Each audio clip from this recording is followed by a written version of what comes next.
So what's happening in real estate currently? We're still seeing inventory build in the 740s as far as units or numbers of residences for sale. Currently, we have seen that number start or continue to build since January. And of course, we are at an all-time high that we've seen in the past few years of inventory on the market, even more than last summer and the summer before that.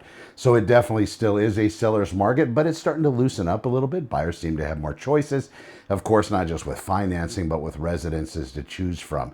When the property does enter the market, though, it does get that frenzy at the very beginning. So make sure you're getting those listings that are coming soon. If you're not seeing those, I do have a system for that. Hit up your agent, of course. But if you don't have one, go to SantaClaritaOpenHouses.com/coming soon, and I'll send you those listings right when they get publicized, not on the public market, but actually for email purposes from agents to their clients, so you'll be able to see all of the coming soon listings.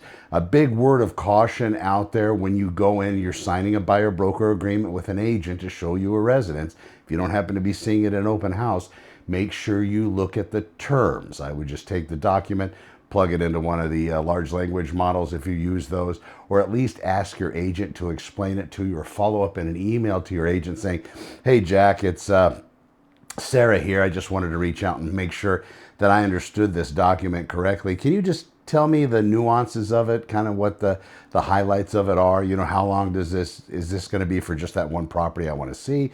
Are you signing me up to work with you for the next 3 months?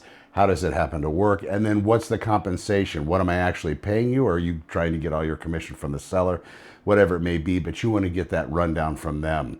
If you happen to be a real estate seller, you're interviewing agents and they're talking about how they're going to start to market your home, make sure that they do still have those internet properties in place, those websites, those landing pages, those funnels, those active apps for people, because lead capture is important even when it comes to selling a specific property. While we have the syndication sites doing a great job at basically reselling your information and trying to get buyers for your listing, of course, at a cost.